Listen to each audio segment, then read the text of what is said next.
posturing that.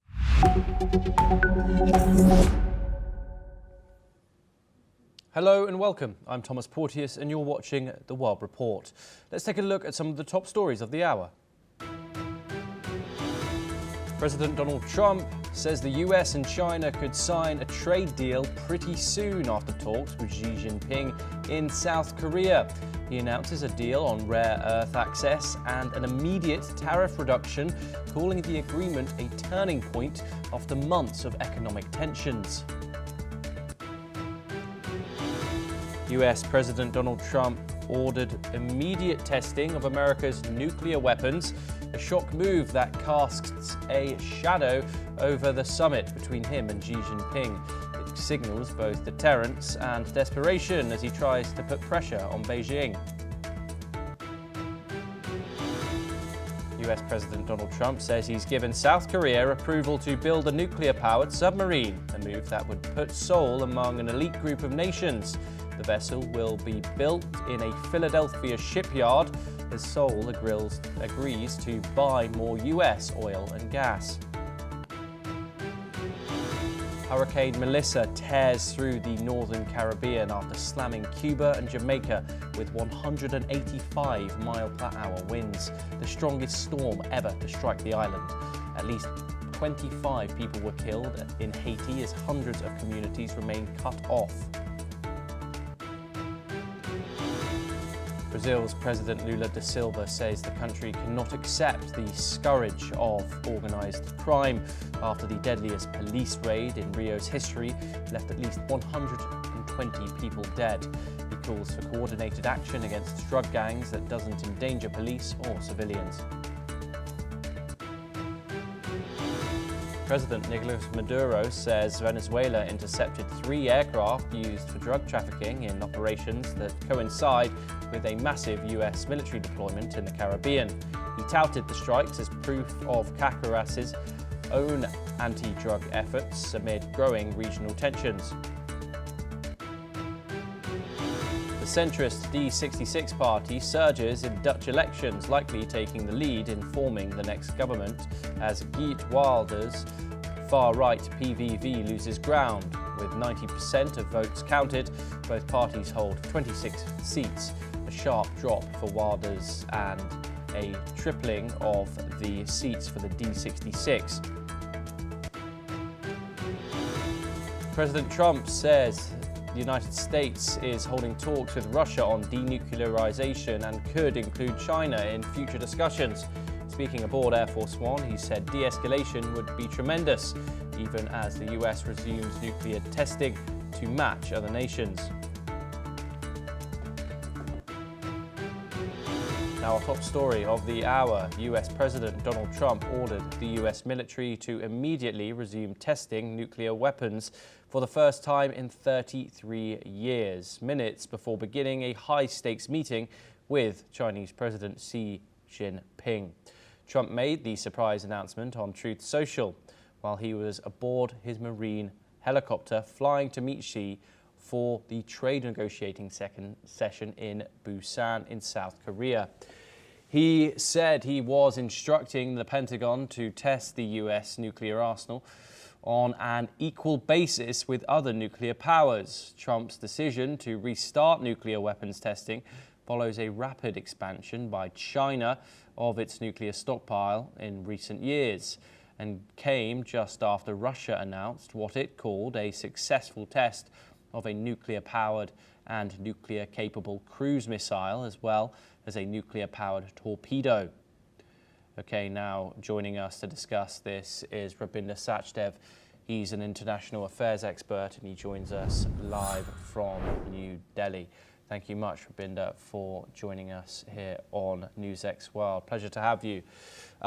Okay, just before this hugely significant meeting between Chinese Premier Xi Jinping and Donald Trump drops this bomb, if you pardon the pun. 33 years since nuclear testing has happened on US soil, and it happens under Donald Trump's quote-unquote newly renamed Department of War. What does this signal to the world? Thank you. A pleasure to be with you. Pleasure. It's a very surprising announcement. That's one. Secondly, it could be said that he made this statement in order to kind of some way convey the optics or optopolitics of America as a superpower before going into the meeting with Xi Jinping. It could be that also. But it could also be that he was meaning to refer to actually nuclear platforms, not nuclear weapons. It could be that also. It is not very clear as to what he meant by that, I think, as of now. Now, if in terms of testing of nuclear weapons, I mean, America already has 1,600 or so. Russia also has 1,600 or so. They're limited by a mutual treaty, which will expire next year, by the way. China has maybe around 600. And as you rightly said, yes, China has been ramping up its stockpiling. Now, whatever that be, it's a I do not know, actually. I think at this point of time, we do not know what exactly Trump means by that. Does he mean that, America will develop more nuclear weapons and you do a testing when you develop, or maybe you're testing in routine? But when he says that nobody else is testing nuclear weapons as of now, what is happening is that countries are testing nuclear platforms or platforms on which nuclear weapons can be used, right? Like Russia has been testing, yes. Yes. North Korea has been testing its hypersonic missiles just a couple of days before Trump landed. South Korea has, come up with this short range, very powerful, road mobile strategic ballistic missile, which could carry a nuke also. So it could be that Trump is confusing, if I may, the testing of such weapon platforms, some of which could be nuclear powered also, which is different than carrying a nuclear weapon, right? So it could be a mix of these things, but on the whole, this is a very surprising statement. Let us see or wait to hear what next. Yeah, and of course, Rupinder, Donald Trump has long stated that he is a president of peace. However, this, of course, not a peaceful action. Whether you say may just be for optics is another point altogether. However, of course, we've cited other case studies that have happened recently, that of Russia successfully testing this, or supposedly testing recently this cruise missile. The other day, Vladimir Putin announced, and then you've had China building up its nuclear stockpile. Who does the United States look at right now as the biggest threat when it comes to nuclear war? Of course, you've got to look at the likes of Kim Jong-un and North Korea as well. What are your thoughts? Yeah, I mean, on the one hand, America has such overwhelming conventional power, right? That a nuke war would be something very different, I would assume. Uh, Chances of a Russian America going to war are slim. Chances of China going to war with America are slim. Unless, of course, the issue of Taiwan heats up and then, something spirals down and out. But yes, what could be is even the North. I mean, North can threaten. North threatens, that's what North wants, that it can reach America, and Trump, America does not want that. So yes, the scenarios are there, but I'm not so sure, and I would not speculate as of now that where could an atomic war be? We have to look at the numbers. You mentioned President of Peace. The only numbers we have as to the damage or the deaths a nuclear bomb can cause is the Hiroshima Nagasaki example. There, the two bombs combined were 35 kilotons, and immediately over 300,000 odd people were killed. So a thumb rule which evolved, it seems to me, is that 1 kiloton can kill instantly 10,000 people, depending upon the density of the city and all. Now, the weapons that these guys had are 50 kiloton, 100 kiloton, 500 kiloton. So a 50 kiloton, which is actually considered a small, the strategic ones are more than 100 kiloton. So if even a 100 kiloton bomb were to fall anywhere, it would mean 100 multiplied by 10,000. So that is how much? 1 million people instantly killed? That is the danger out there.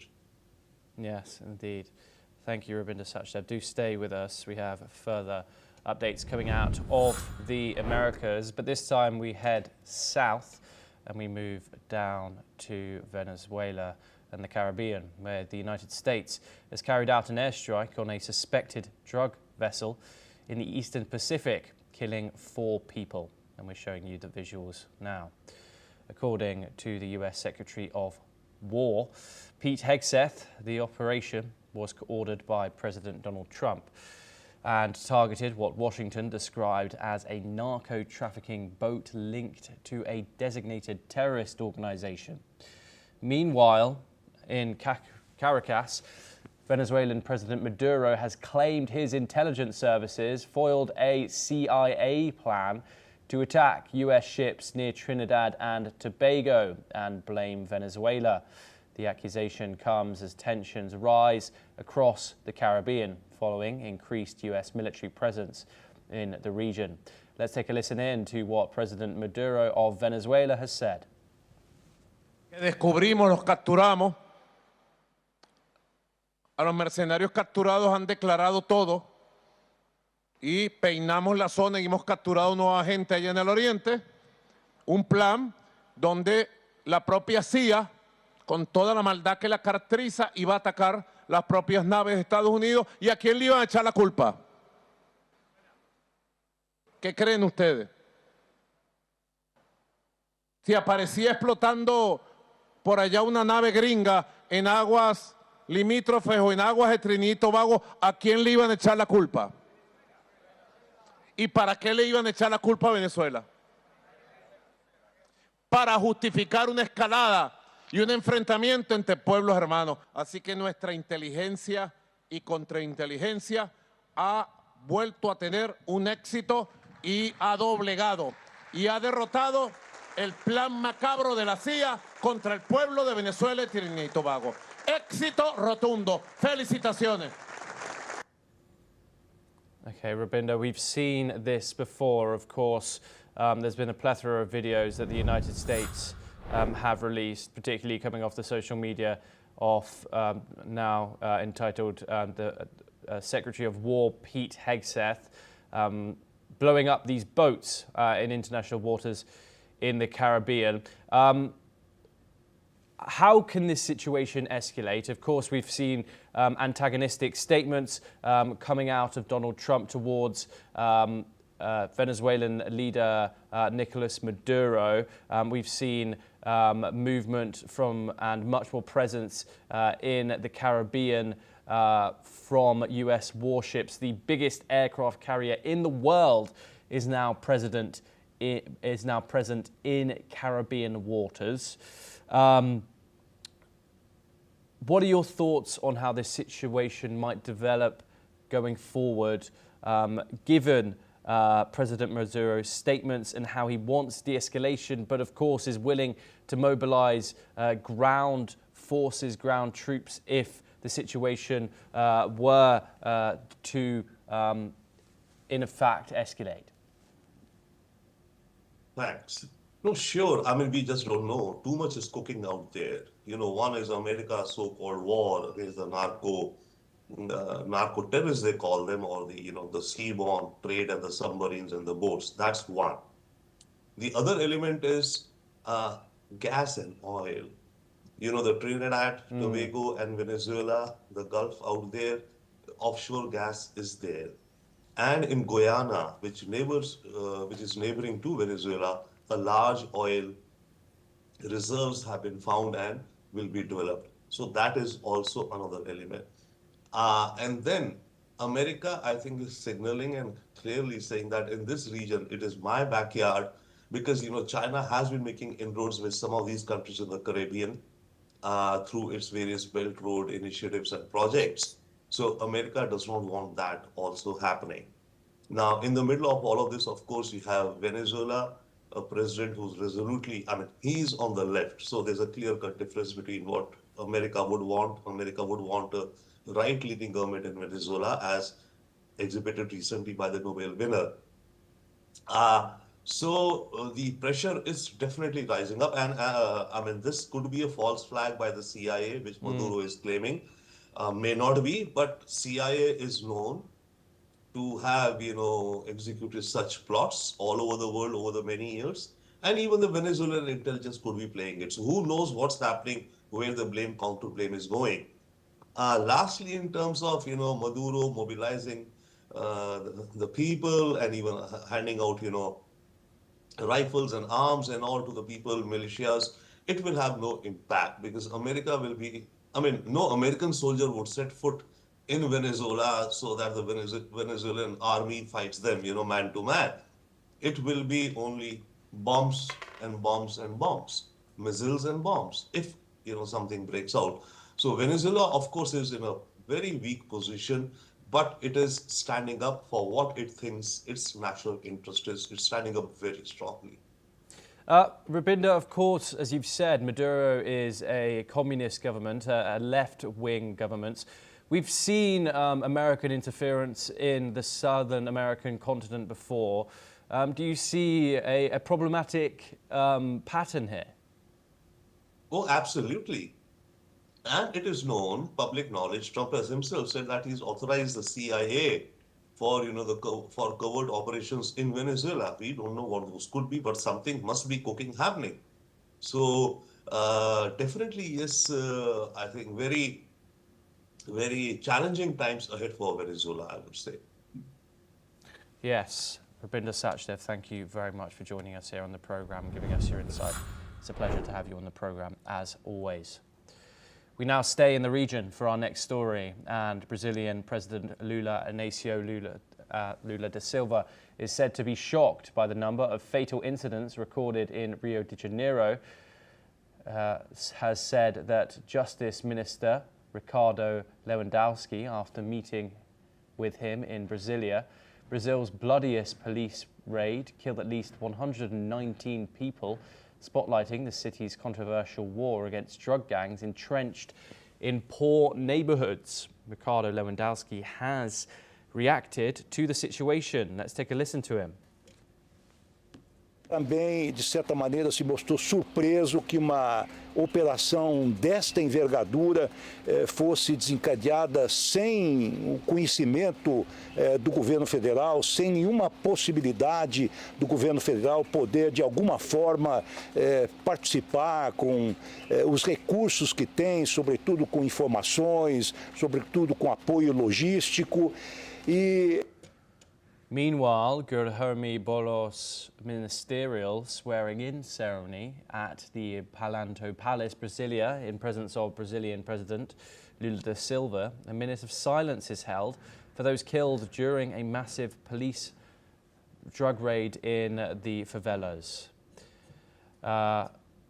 Boulos reacted to the situation. Let's take a listen to him. Todos nós estamos acompanhando o que aconteceu no Rio de Janeiro desde ontem e por isso, antes de falar desse momento sobre trabalho que eu pretendo fazer na Secretaria-Geral da Presidência, eu queria pedir que todos nós fizéssemos aqui no Palácio do Planalto um minuto de silêncio por todas as vítimas dessa operação no Rio de Janeiro, policiais, moradores, por todos eles. The governor of the state of Rio de Janeiro, Claudio Castro, has said that there is a real desire for this to become the beginning of something new, a new era. Brazil's bloodiest police raid killed almost 120 people, spotlighting the city's controversial war against drug gangs entrenched in poor neighborhoods. Let's take a listen to what he had to say. O desejo real de que isso se torne o início de um novo tempo. Como eu falei, esse farol que a DPF nos coloca hoje para frente, o para trás, a gente já sabe, o minha crítico, mas o para frente, que a gente possa realmente transformar isso em grandes ações. Muito obrigado. Now let's turn to Europe. And Dutch far-right leader Geert Wilders has said that his party had hoped for a different outcome in the Dutch national election. This comes as the centrist D66 party is expected to win the most seats in the new parliament, with 27 mandates up from just 9 in 2023. Wilders has expressed his disappointment that his Freedom Party might not lead the government, but he has vowed that his party will remain in strong opposition against the government. Let's take a listen in. Als dat zo wordt, dan heeft hij in ieder geval een hele grote en sterke oppositiepartij tegenover zich. Want we zijn het ongeveer met alles niet eens wat hij zegt. Maar zover is het nog niet. We hebben het nu nog alleen over exit polls. Het is een hele nipte als D66 één zeteltje zou zakken en wij één zeteltje zouden stijgen. Het kan ook de andere kant op gaan, zeg ik in alle eerlijkheid. Meanwhile, centrist Dutch leader Rob Jetten has hailed the election result as historic, as exit polls showed his D66 party was on course to win the most votes and defeat the far right. Let's take a listen in to what Jetten has said. This is an historic election result because we've shown not only to the Netherlands but also to the world that it is possible to beat populist and extreme right movements, and I'm very eager to cooperate with other parties to start an ambitious coalition as soon as possible. Thank you very much. Meanwhile, Dutch leftist candidate Frans Timmermans of the Dutch Greens Labour Party has welcomed voters shunning the far right in the election. Let's take a listen to him. Natuurlijk vanavond van harte geluk gewenst D66. Ze hebben een prachtig resultaat gehaald. Een democratische partij met een progressieve inslag. Naar mijn smaak wel iets te veel naar rechts opgeschoven, maar ze blijven een partij die dit land op democratische wijze progressief vorm wil geven. Dus dat zij de verkiezingen winnen, vind ik een goede zaak. Now we're joined by Dr. Satoru Nagao. He's a fellow at the Hudson Institute and he joins us live from Tokyo in Japan. Thank you very much, Dr. Nagao, for joining us here on the programme. Now, at the start of this, the Dutch far right seemed to be getting some real traction behind their movement. However, now it looks like the centrist D66 party seems to be taking the lead. What does this mean for Dutch politics? Will it be following the wider European pattern of following that far-right wave in Europe, or will it be following it in its own footsteps? In this case, the power balance of the right and the left is, of course, still any party can win in this case. Because in case of the PVV, the far-right people call it, in the past 17, next one 37, now 25. So 25 of the total number, the 66, is not small. But so that's why it's still in Europe, right-wing party is getting the seat, that is true. But compare with this time the liberal side got 27 more than 25, and a little bit better than the 25. And at the same time, the problem of this right-wing party is they do not have the coalition partner. Because without a coalition partner, they cannot form a government by taking the majority. So if they have the ally, they have the coalition partner, in this case, anytime they can form the government. But because of their opinion is quite strong, so that's why it is not easy to find a partner. That is the situation. So how to improve that kind of situation will be key for the right wing to form the party. And instead of this, this time the 27 seat liberal side got, and they have the many partner. It's a strong point of them. And Dr. Nagao, what are the main issues and policies that the Dutch people will be voting on today? What's on people's minds? Of course, people talk about immigration, but at the same time, immigration issue is directly linked with the economic situation or law and order situation. So that's why for people, indeed, their life is priority and life-related issue is priority. In this case, the government should deal with and reply this.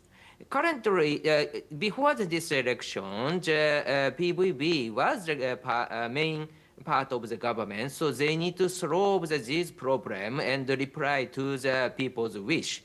So that's why this is a problem. So immigration issue is not the only issue. The main issue is more life-related issue.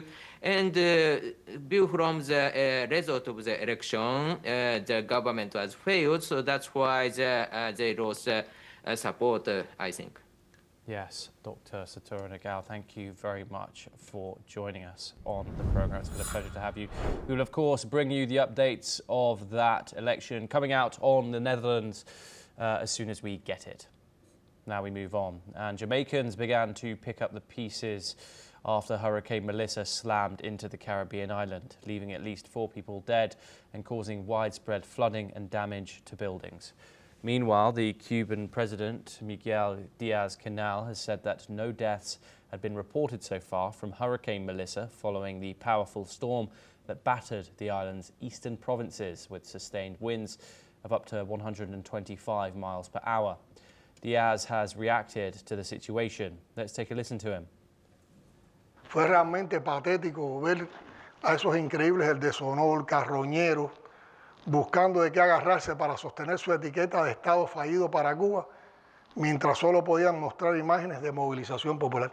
Hoy todavía lo que están buscando es saber si hay algún fallecido y desacreditar todo su trabajo, y yo no dudo, puede haber algún fallecido.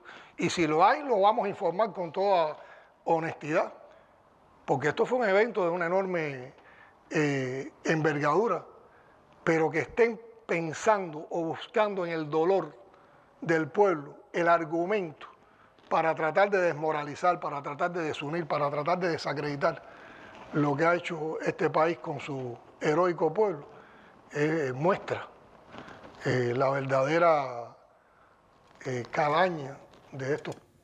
However, Hurricane Melissa unleashed devastation in Jamaica as the strongest storm on record ever to hit the Caribbean island nation, and roared later into eastern Cuba, smashing the city of Santiago and flooding rural land.